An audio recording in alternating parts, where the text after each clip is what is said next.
اچھا میر صاحب یہ بتائیں کہ اس سارے تنازع میں ڈونلڈ ٹرمپ کا جو رول رہا ہے وہ 7 مرتبہ پچھلے 3-4 دن کے اندر پاکستان کا ذکر کر چکے ہیں، اس سارے تنازع کی بات کر چکے ہیں، آج بھی انہوں نے پاکستان کی بڑی تعریفیں کی ہیں. تو کیا سمجھتے ہیں یہ ڈونلڈ ٹرمپ کے دل میں پاکستان کے لیے اتنی محبت کیسے جاگ گئی ہے؟ یہ معاملہ ہے کیا، اور یہ پاکستان کے لیے واقعتاً خوش ہونے کی بات ہے یا فکر کرنے کی ضرورت ہے؟ کیونکہ ڈونلڈ ٹرمپ کے بارے میں آپ کبھی بھی کچھ یقین سے کہہ نہیں سکتے کہ وہ بڑے ہی کہتے کچھ ہیں اور کرتے کچھ ہیں.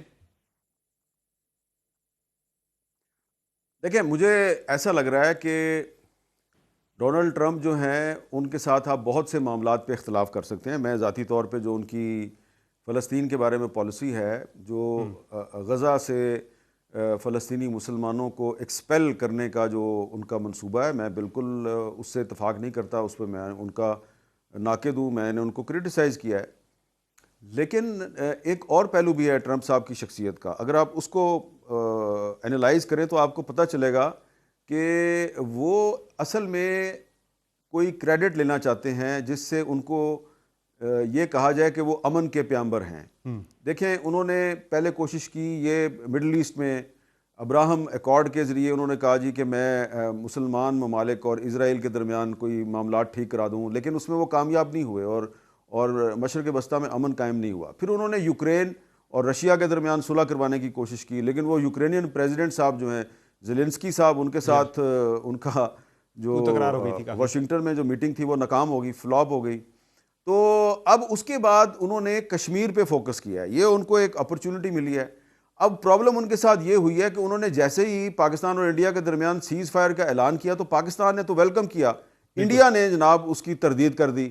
جب انڈیا نے تردید کی تو ڈونلڈ ٹرمپ صاحب نے پھر ایک سخت بیان دیا اور انہوں نے کہا کہ یہ دونوں ممالک جو ہیں، انہوں نے جب آپس میں لڑائی شروع کی تو ہم نے دونوں کو اپروچ کیا اور ہم نے ان سے دونوں سے کہا کہ آپ لڑائی بند کریں، تجارت کریں ہمارے ساتھ، اور اگر آپ لڑائی بند نہیں کریں گے تو ہم پھر آپ کے ساتھ تجارت نہیں کریں گے. تو پھر دونوں مان گئے. تو یہ ذرا سخت بیان تھا. پھر اس کے بعد پھر جو ہے مودی صاحب جو ہیں انہوں نے تردید کی، انڈین فارن منسٹری کے اسپوکس پرسن نے تردید کی.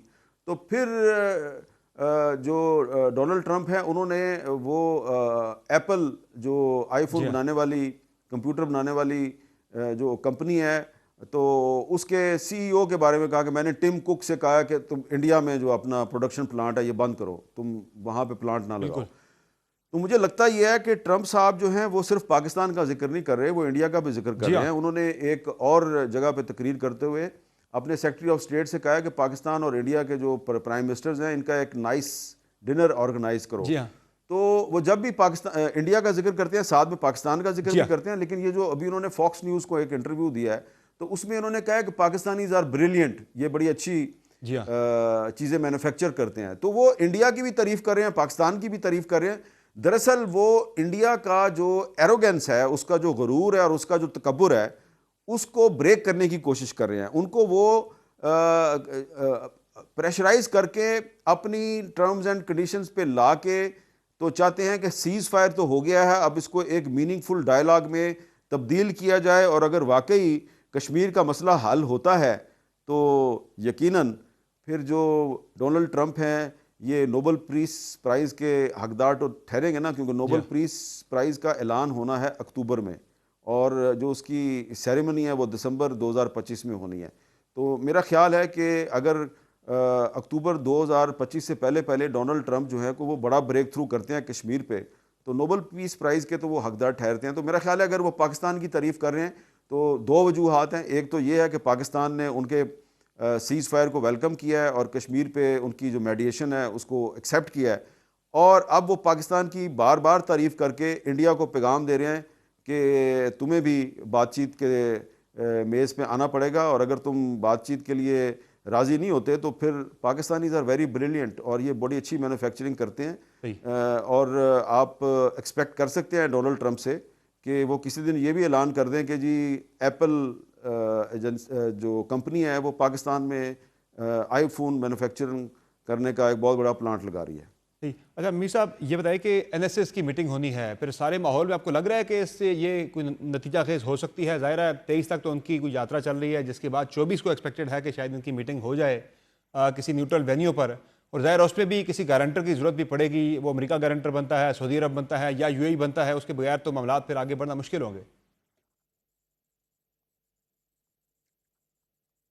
دیکھیں پاکستان جو ہے وہ تو ہر وقت بات چیت کے لیے تیار ہے. بالکل. سیز فائر کا پاکستان نے ویلکم کیا ہے، لیکن پاکستان یہ چاہتا ہے کہ آپ نے اگر بات چیت کرنی ہے تو پھر میننگ فل ڈائلاگ کریں، کیونکہ ہسٹری یہ بتاتی ہے کہ 1948 میں بھی انڈیا گیا تھا یونائٹڈ نیشنز میں سیز فائر کے لیے، پاکستان نہیں گیا تھا. ایسا ہی ہے. تو یونائٹڈ نیشنز کی سیکورٹی کونسل نے سیز فائر ڈکلیئر کیا اور اس کے بعد دونوں ممالک سے کہا کہ یو این سیکورٹی کونسل کی ریزولوشنز کی روشنی میں مسئلہ کشمیر حل کریں. انڈیا بھاگ گیا.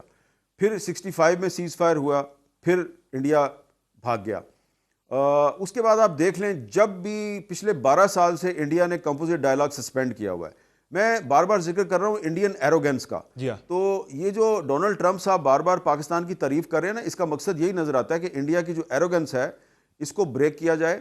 اور اب اگر دونوں ممالک کے جو نیشنل سیکیورٹی کے جو ایڈوائزرز ہیں وہ اگر ملتے ہیں کسی تھرڈ وینیو پہ، تو یقیناً وہ ایک پاکستان اور انڈیا کے درمیان کمپوزٹ ڈائلاگ کا ایک ایجنڈا وضع کریں گے، اور اس میں یقیناً انڈیا چاہتا ہے اس میں دہشت گردی کو شامل کیا جائے.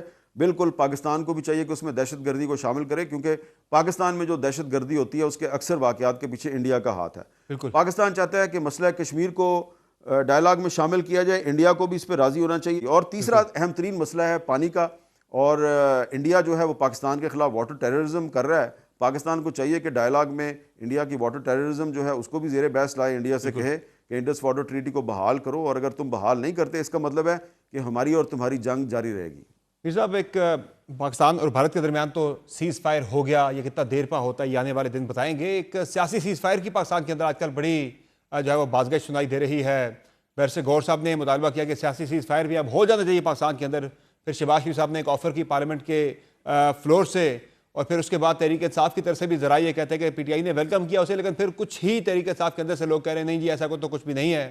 تو لگ رہا ہے کہ ایک مذاکرات کا جو ہے ایک نیا دور شروع ہونے والا ہے گورنمنٹ اور پاکستان تحریک انصاف کے درمیان. دیکھیں، یہ وزیر اعظم شہباز شریف صاحب نے پچھلے دنوں جب انڈیا کے ساتھ ٹینشن عروج پہ تھی تو انہوں نے قومی اسمبلی میں خطاب کرتے ہوئے یہ کہا تھا کہ میں پی ٹی آئی والوں کے ساتھ بیٹھنے کے لیے تیار ہوں، اور یقیناً اس کے بعد پی ٹی آئی والے جو ہیں انہوں نے اس کو ویلکم کیا تھا. اس کے بعد کچھ ایشوز ہوئے تھے کہ قومی اسمبلی میں جو پی ٹی آئی کے رہنماؤں کی جو تقاریر ہیں وہ پی ٹی وی پہ لائیو نہیں دکھائی گئیں، پھر اگلے دن ان کو دکھا دیا گیا.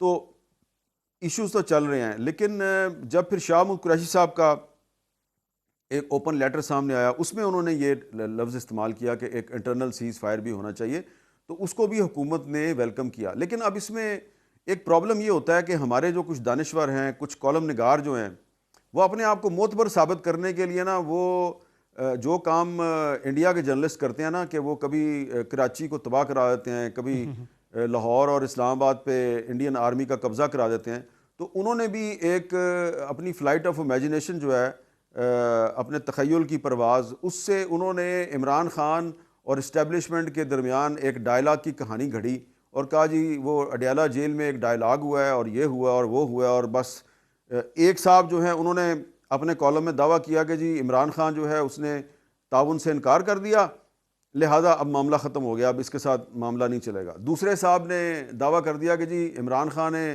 اتفاق کر لیا ہے اور اب تھوڑے دنوں میں عمران خان جو ہے وہ رہا ہو جائے گا. تو یہ اس طرح کے کنٹراڈکٹری قسم کی جو جھوٹی کہانیاں ہیں وہ کالموں میں لکھی گئیں، ٹی وی کے ٹاک شوز میں کہی گئیں، اور پھر اس کے نتیجے میں اب وضاحتیں آ رہی ہیں، کبھی ایک وضاحت آ رہی ہے، کبھی دوسری وضاحت آ رہی ہے. تو میں سمجھتا ہوں کہ یہ جو فلائٹ آف امیجنیشن ہے یہ اس کا وقت نہیں ہے.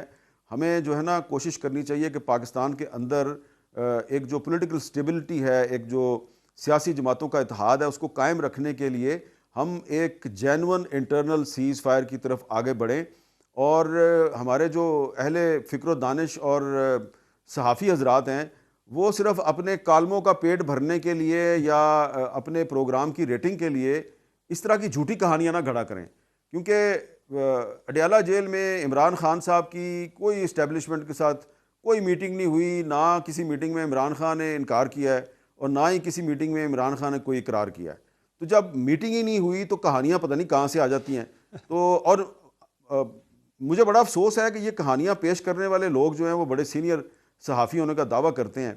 تو میرا خیال یہ ہے کہ حکومت کو چاہیے کہ جس طرح اس نے پچھلے دنوں حقائق کے ذریعے، سچائی کے ذریعے انڈیا کے جھوٹ کا مقابلہ کیا ہے، تو اس معاملے میں بھی ایکسیس دے ہمیں. تو بہتر یہ ہے کہ اگر آپ کو بھیج دیا جائے، چلے کامران شاہد صاحب کو بھیج دیں، ان کو بھیج دیں آپ کے ساتھ، وہ چلے جائیں، کامران شاہد صاحب چلے جائیں، کوئی اور 3-4 اور جو ہے نا سینئر اینکرز جو ہیں ان کو بھیج دیں، ندیم ملک صاحب کو بھیج دیں. تو وہاں پہ وہ جا کے آپ بھی ذرا عمران خان صاحب سے بات کریں، آ کے آپ جو کہیں گے ہم آپ کی بات پہ یقین کر لیں گے. تو اس سے یہ ہوگا کہ یہ جو ایک ملک میں غیر یقینی کی فضا ہے یہ ختم ہو جائے.